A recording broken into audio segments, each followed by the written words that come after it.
I did not plan on doing this summer. It's not even any fun doing it in the spring when it's not that hot, but you can imagine when the temperature is over 100 with the heat index, it's even worse. I'm talking about scalping my Bermuda grass, but I had to. Today on Budget Lawns, we're going to talk about the reasons why I had to scalp my Bermuda grass this summer. Appreciate you joining me. Always glad to have you here on the channel. If you like this video and it helps you at all, please give me a thumbs up, comment down below, and subscribe if you haven't already. Typically, there are 3 times when I will scalp my Bermuda grass. Once in the spring to get all the dormant material off from the winter, to open it up to more sunshine and airflow and heat to start greening up for the season. The second time when I'm going to level with sand. And the third time when I'm going to reset my height of cut in the middle of the season, typically towards the end of July or first part of August. Now, I had no intention of doing that this year, but I had to for 4 reasons. And these aren't the typical reasons that you would necessarily choose to reset your height of cut, but they're the reasons why I did. Let's get to it. Now, this first one's going to kind of sound contrary to what I usually say, and it's typically a very good thing, but it was just way too thick. I want it thick, but I need to get a round of fertilizer down. I have not fertilized since the middle of May, and I needed to open that canopy up to allow that fertilizer to get down into the soil. In years past, I've fertilized in the summer when the canopy and the turf was really thick, and a lot of that fertilizer just couldn't find its way down into the soil. So by scalping it down and opening it up a little bit, I've allowed room for that triple 10 to make its way all the way into the turf where I want it, instead of hanging out on top of the grass. When I did that a few years ago, it kind of left the lawn with almost like a little burnt looking spot. So I want to prevent that if at all possible. So now that I've got her scalped, I can go ahead and get around the fertilizer down. Now, when you do this, you're just gonna have to tough it up and be ready to look at a lawn that kind of looks like crap for a week or 2 maybe.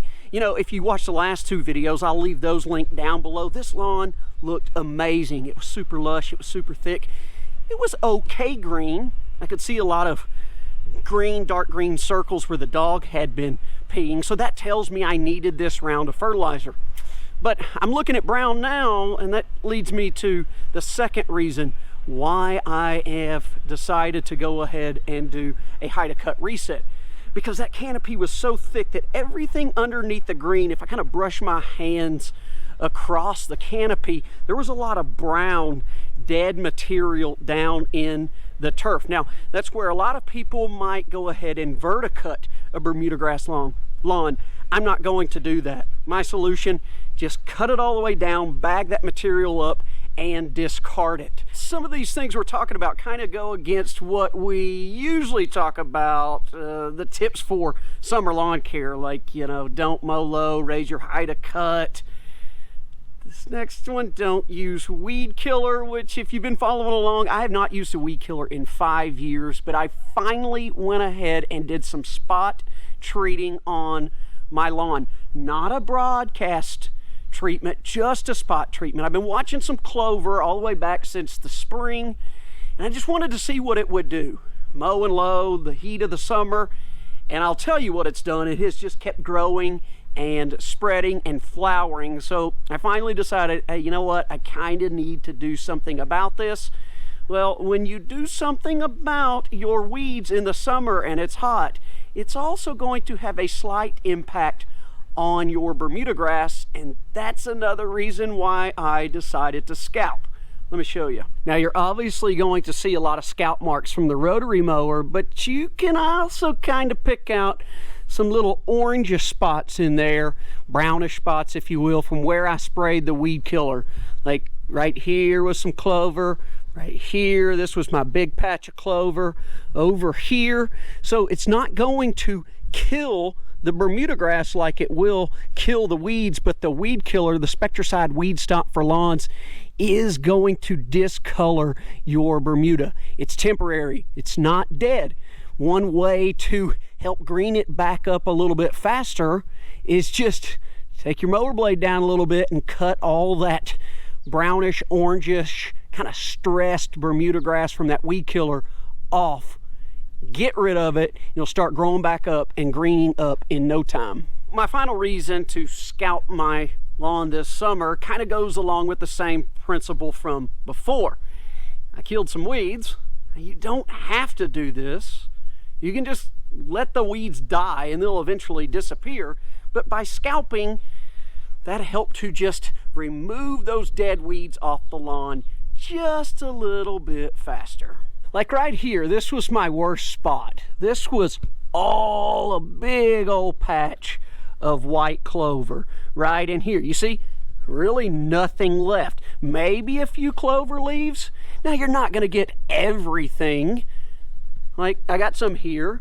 There's some other broadleaf weed. I'm really not sure what that is, but I've mowed some of it off, not all of it. So just by going a little bit lower, those dead weeds get mowed up, mulched up, bagged up, whatever you want to call it, and I don't have to look at them anymore.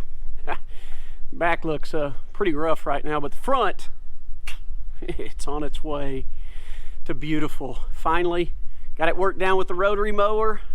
Reel mowed it today with the Earthwise 16-inch 7 blade with my new conveyor galvanized steel roller add on to it.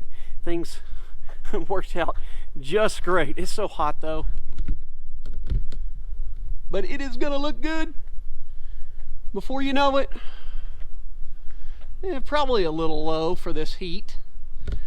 And look, you learn these things from experience. Maybe you're new to this, maybe you're not quite confident in your lawn care skills just yet to go through a process like this, because when it is really hot out like this, it does take a toll on the grass. Not so much Bermuda because it loves the heat. It's not called the alpha grass for no reason, but it is going to take some extra water. We're going to get some fertilizer on it, which typically in the extreme heat we don't fertilize, but I need to. But I'm going to take care of it and make sure that it bounces back in no time. But the more you do these things, the more comfortable you'll get, and you'll be able to take care of certain issues in your lawn just because you've done it before, okay?